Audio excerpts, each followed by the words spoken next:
The rich are getting richer, and the poor are getting poorer. The top 1% of people on the planet have half the wealth. Western corporations are plundering developing countries. Capitalism is on its last legs. Really? The truth is that global inequality is tumbling. Yeah, the rich are getting richer, but the poor are getting richer faster. And what's driving that process? The market. Look at the most basic measures: literacy, longevity, infant mortality, calorie intake, height. More and more people are being lifted out of poverty. I think of the changes just in my lifetime.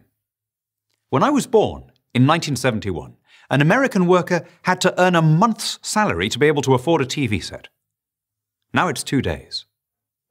In 1971, fewer than half of girls worldwide completed at least primary education. Now it's more than 90%. In 1971, a stationary car emitted more pollution than a car moving at full speed today. Go a little further back. In the 17th century, the most powerful man in the world was Louis XIV of France. Every night he'd have 40 dishes prepared for his dinner, and he'd pick the one that he felt like. But think about it. A receptionist today can stop off at a store on her way home and have not only a wider choice than that king, but a fresher one and a healthier one. We all live better than Louis XIV. And what's caused that miracle? Not any UN development program, not any government aid scheme. What caused it was the market. The most rapid falls in poverty are happening in countries that are joining the global trading system. Compare growth rates in free trading Colombia and protectionist Venezuela, or in free trading Vietnam and protectionist Laos, or in free trading Bangladesh and protectionist Pakistan. It's the same story every time. China after 1979, India after 1991. You remove barriers to trade, prices fall, your people no longer have to work every hour just to afford food and basic commodities. They have time to invent and make and buy and sell other things. The whole economy is stimulated. Poverty falls. Okay, you might say. So maybe capitalism works, maybe people are better off. But isn't there a cost? Doesn't it make us more materialistic? Doesn't it make us greedier?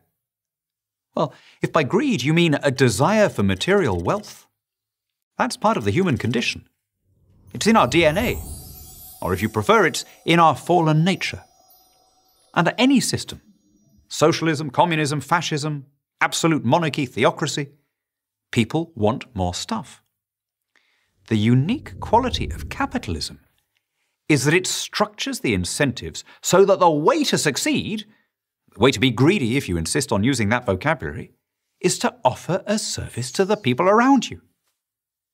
Under every other system, you get on by sucking up to those in power, commissars or kings or dictators. But under a free market system, you get on by offering consumers something they want. As the economist Joseph Schumpeter put it, the achievement of capitalism is not to provide more silk stockings for princesses, but to bring them within the reach of the shop girl. So, why can't we see it? Why do well-intentioned, idealistic young people oppose free trade and market liberalization, thinking that they're standing up for the poorest people on the planet, when in fact they're doing the opposite? A big part of the answer is aesthetic. As the Victorian novelist Anthony Trollope wrote, "Poverty, to be scenic, should be rural." I grew up in Lima, Peru, which in those days was surrounded by shanty towns known as Las Barriadas. Western visitors would come and they'd visit Machu Picchu, and then they'd ask in bewilderment why people migrated from the Andes to the slums. Why did they swap the clean air and the mountain scenery for open sewers and traffic fumes? It's a very first world question. No Peruvian ever needed to ask why you'd leave a place with no electricity, no school, no clinic, and no jobs.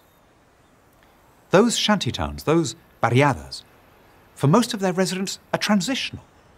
They're busy places, humming with enterprise, and the people in them sense that they're on their way up. If we want to help those people, the best thing we can do is let them sell us their stuff. capitalism has achieved things which earlier ages ascribed to gods and magicians. It's abolishing hunger and disease and want. It's led to an unprecedented enrichment that is the central fact of your life. The fact that you're watching this video is enough to tell me that. Now, let it work its magic in the rest of the world. I'm Daniel Hannan for Prager University. Thank you for watching this video. To help keep PragerU videos free, please consider making a tax-deductible donation.